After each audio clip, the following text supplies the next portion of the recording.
Hello, this is Dave Parker with PSquared Sports, and I'm sitting alongside Coach Danny Threadgill of the Boerne Champion Chargers.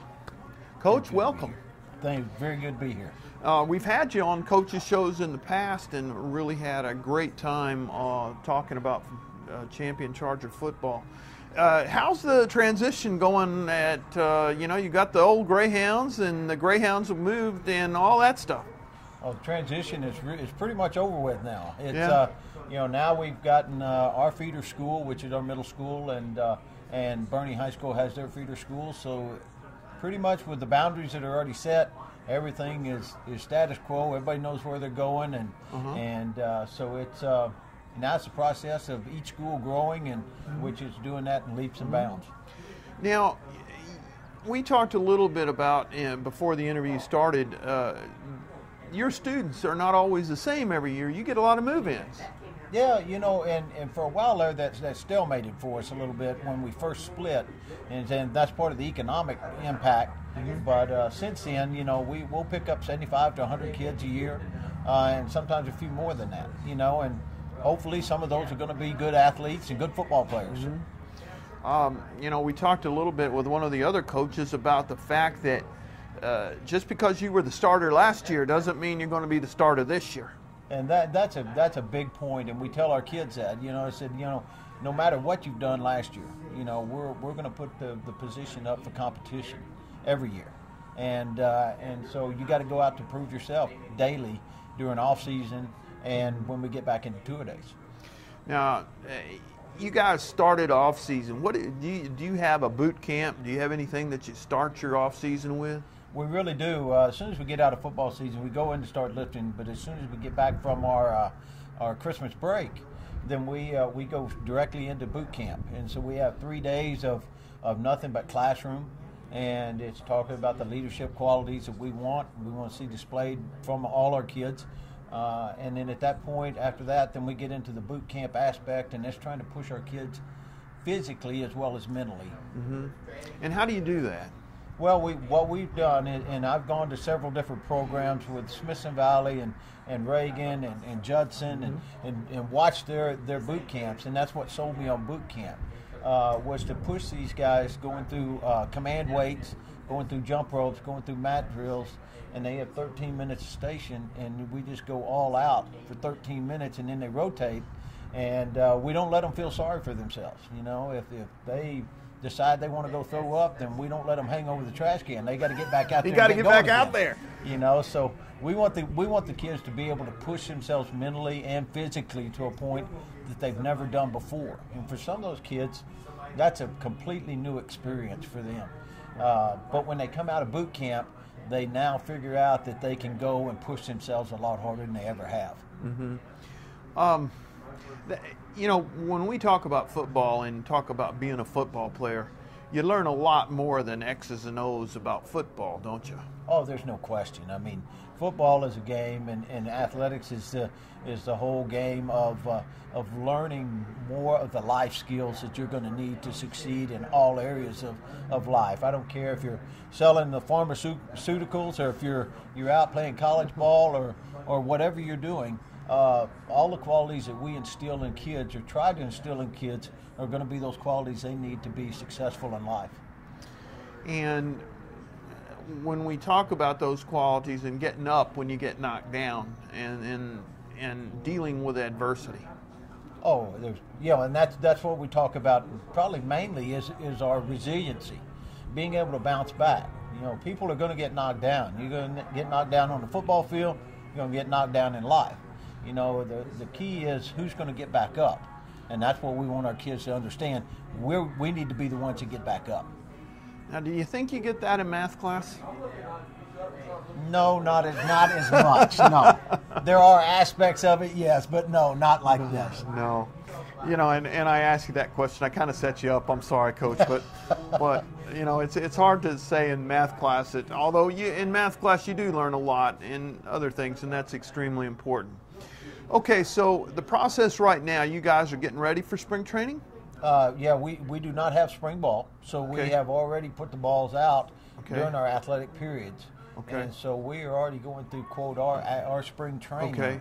But we're just not going to do spring ball. Okay, so that gives you a few. Explain the rules on that. Well, the rules of that, if you do spring ball, then you start two-a-days a week later. So you start a week later in August. If you don't do spring ball, then you get to come out a week earlier, and that's when your Class A, 2As, and 3As come out anyway. Right. So you have two-a-days going just the first week of August, starting in August 6th. And you pick up an extra scrimmage?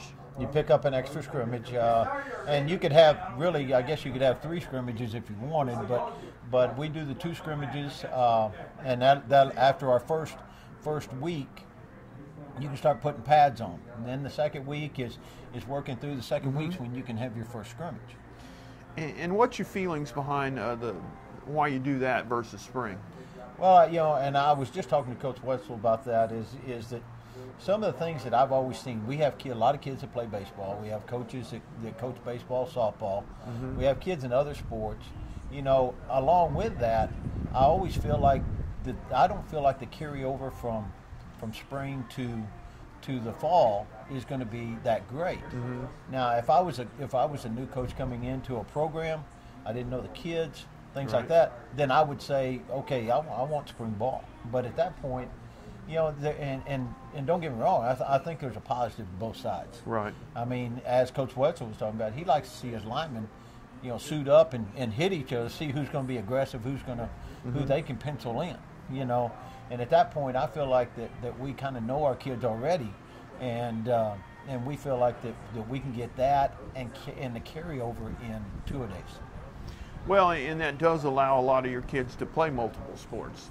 Yes, it does, and we encourage that. We do not want our kids just to sit around and just lift weights or just run and get ready for football, because we feel like the competition aspect is going to allow them to grow and help them on the field next fall. So sitting around not competing doesn't do them any good.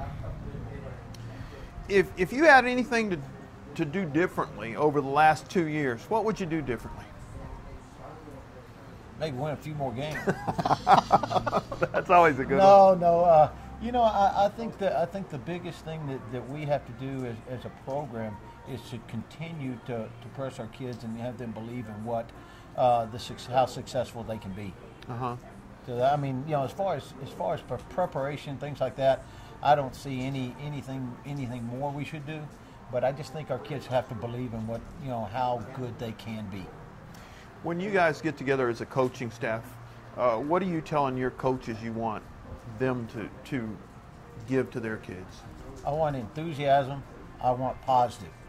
I don't want to tear kids down, but I also want to have constructive criticism in there. So there's a difference of criticism and constructive criticism. So when they get through addressing a kid, if they've dressed them down a little bit, because they're not doing what they're supposed to do later on in practice, before they go home, I want them to go by there and say, hey, you know why I did that? So they kind of, the kids understand what's going on. And we feel like that we do a good job of that. But the big thing is being positive. Got to hug them, huh? Got to hug them. I mean, there's too many other things that are going on in those kids' lives that sometimes we don't understand, we don't know. And then when we come back, and we hear about it, we go, probably should have backed off on them a little bit, But the kids understand that too. When we come back, we'll go, hey, heard what was going on. Let's get that taken care of. We'll worry about the other parts of football and things like that later on. Okay, so tonight, Carl Padilla sponsored this whole thing. Do you ever look at the Padilla poll? I do. I have purchased a Padilla poll many years in a row now, and Carl does a great job with that. Sometimes I tell him don't rank as high, Sandbagging. Yeah, sandbag a little bit if we can. But I tell you, Carl does a great job with that poll, and the poll just gives us lets you poke your chest out some, and sometimes it humbles you a little bit to where you want to push a little harder. But I've seen it every year, and I read it religiously, and Carl does a great job with that. Puts a lot of time in it, and it's probably one of the most accurate, if not the most accurate poll in Texas high school football. It sure ends up that at the end, a lot of those teams that he ranked towards the top end up in those playoff games, don't they? They really do. They really do, and that just tells you how much homework he puts into this, and the time and the effort that he does, and and it pays off. So you know, we enjoy watching it. You know, it's something week to week that we look forward to. When it comes out on the email, we're dishing it out to each other, looking at it, and we either got our lip down or we're, you know, or we're smiling, going, "Hey, we're good," you know. But when it's all said and done, we have to get ready for the next game. Yeah. Well, Coach, it's always a pleasure to talk with you. This has been Dave Parker on the PSquared Coaches Hour, and Coach Danny Threadgill of the Bernie Champion Chargers. Thank you, Coach. Thank you very much. Pleasure to be here. Thank you.